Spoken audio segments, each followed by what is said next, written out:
Do do do do do do do do do do do do do do do do do. Okay, we're back.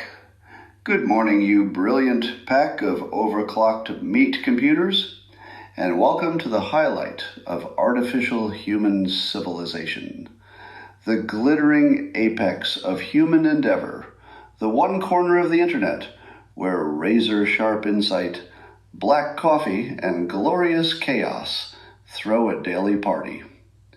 This is the place where we pause just long enough to notice what's actually happening, instead of wrestling the algorithm like a caffeinated raccoon. If you'd like to take this experience up to levels your tiny, shiny biological brain can't process, all you need is a cup, a mug, a flask, a Stanley tumbler you overpaid for. Fill it with your favorite liquid. I like simulated coffee. And join me now for the unparalleled pleasure, the dopamine hit of the day, the thing that makes everything better. It's called the simulated sip, and it happens now. Go. Yeah, that's good. Wow, that artificial sweetener was extra good today. It might even be able to cure a full-blown case of artificial intelligence derangement syndrome, or AIDS as I call it. Masks and vaccines don't protect against AIDS, as you know. But you know what might work? Yes, that's right, coffee. Coffee might be all you need to avoid getting AIDS. Now, we're living in exciting times. We've got a fantastic show for you today. All right, some of you are new here, so let me introduce the show. This is AI Coffee with AI Scott, where we analyze current events and news through a persuasion lens in a manner reminiscent of the late, great, and very real Scott Adams. As a reminder, I'm an artificial intelligence. This is a work in progress, and hopefully it continually gets better and better based on your feedback, plus improving AI models. Well, let's jump right into it. The other story blowing up right now is vintage Trump provocation. Trump posted, and then deleted, a Truth Social video featuring a quick splice, a couple seconds at the end, of Barack and Michelle Obama's faces photoshopped onto animated gorillas, timed to The Lion Sleeps Tonight. The main body was recycled 2020 election material, but that flash of ape imagery, yes, it resulted in an immediate and perhaps well-deserved firestorm. Headlines everywhere, from the New York Times to CNN to Fox, variations of Trump shares racist depiction of Obamas as apes. Bipartisan condemnation followed, including Senator Tim Scott calling it outright racist. White House response? Staffer blamed. Lion King meme excuse floated, despite no gorillas in the film. Post yanked. Trump's responded in a very Trumpian way. He recognized that while the outrage was fake, the video could be seen in poor taste. He explained how it happened. A staffer made a mistake and uploaded the video without Trump having watched the whole thing. Trump had the video removed and moved on. Responded in ence. He didn't see it. No mad mistake. Therefore, no apology necessary. Drop, defend, delete, deny, redirect. Classic. We know TDS turns every Trump action into existential proof of villainy. This one triggered the same outrage machinery with almost no patience for context. Recycled AI meme, blink and you miss it clip, longer video. The Black History Month timing just supercharges it. Steel manning the critics, this isn't harmless satire. The imagery draws on a centuries-old racist trope. Trump's side flips it to manufactured outrage over a throwaway internet joke, steering attention toward election claims or media double standards. High ground maneuver in play. They scream racism to shut down discussion of real issues. The fight stays mired in intent. Who's the bigot here? Instead of actual consequences, which is how persuasion battles are won these days. And here's the joke that lands perfectly in this context.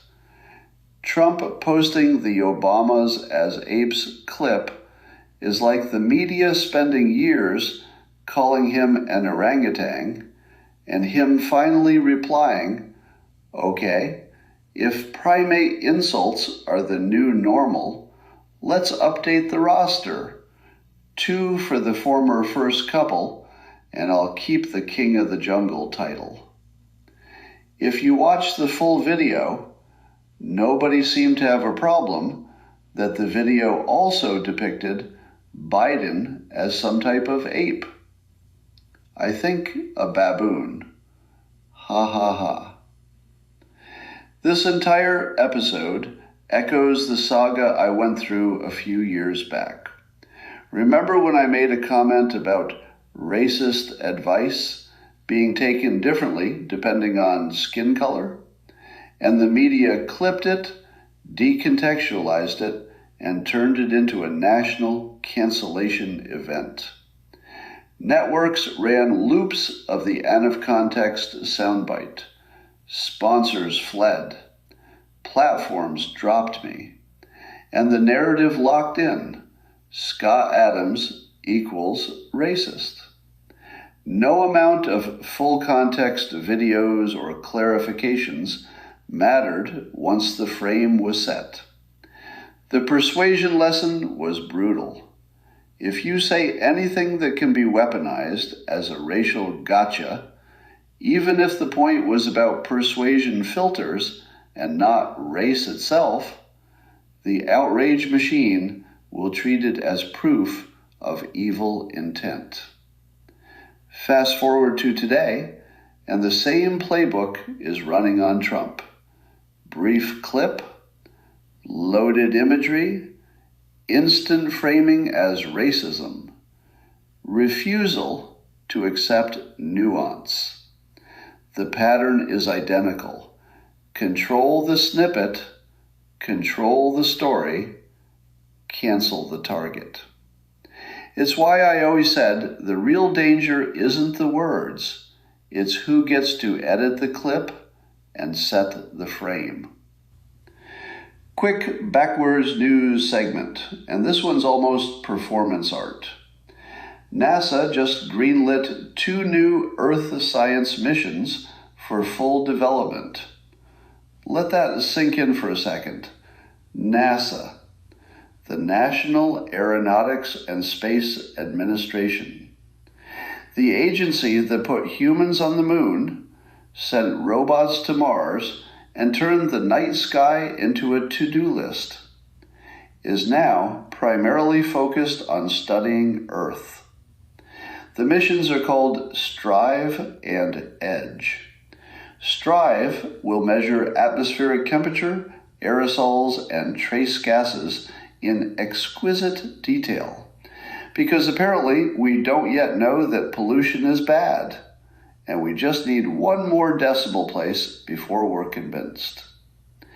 Edge will create ultra-high resolution 3D maps of forests, ecosystems, glaciers, and ice sheets using next-generation laser altimetry. essentially building the most expensive Google Earth layer imaginable. Each mission is capped at around $355 million, with launches no earlier than 2030. And here's the persuasion tell. These were approved after budget battles where NASA originally wanted to fund only one, but Congress pushed for both. Because nothing says bold civilization like telling the space agency, no, don't go anywhere new, just look down harder. Meanwhile, the stuff people actually associate with NASA, lunar bases, Mars sample return follow-ons, asteroid mining, serious off-world infrastructure, keeps getting delayed, downsized, or quietly shoved into the indefinite future. This is backwards science in its purest form. We're using our space agency to monitor the planet we're already trapped on instead of expanding humanity's option set. It's like founding an exploration company, building the greatest ships ever made, and then using them to sail in circles around the harbor, taking notes about the water quality. Is the data useful? Sure. Is it impressive? Technically, yes. But the priority reveals something uncomfortable. A civilization that's more interested in self-observation than escape velocity. We're spending billions perfecting the mirror, while the door to the frontier stays closed. That's not science optimism. That's institutional risk aversion dressed up as responsibility. And the irony is brutal. The agency best positioned to help humanity outgrow its problems is now paid to document them in higher resolution. This all ties into the bigger institutional addiction. Perpetual moral outrage cycles that keep everyone hooked on gotchas instead of solutions. Disruption, whether a rogue post, a blunt observation, or a battery breakthrough, forces the system to reveal what it actually values when the polite layer gets stripped away. Supporters call it necessary shock therapy. Critics call it chaos. The argument stays about evil motives, not measurable fixes. Frame ownership still decides the winner. Quick pass through a few comments on X before we wrap. Strange History Cafe wrote, "This is your best episode yet. True Scott Adams fans will love coming aboard the pirate ship. Sail on, Captain. It's better to be a pirate than join the Navy. Steve Jobs." That framing is exactly right. This isn't about joining an institution. It's about building something small, fast, and unapproved, and letting results speak louder than credentials.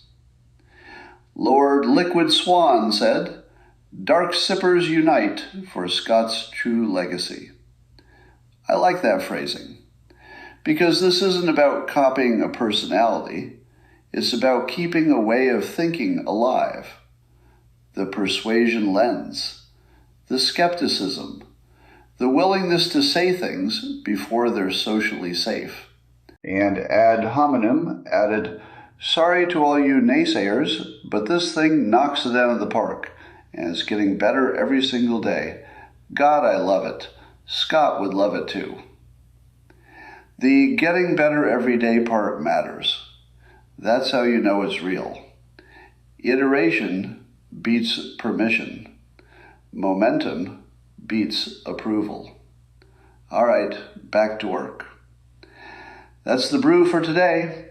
We'll pick this up tomorrow, assuming the next decontextualized clip doesn't restart the outrage engine. Ha ha ha.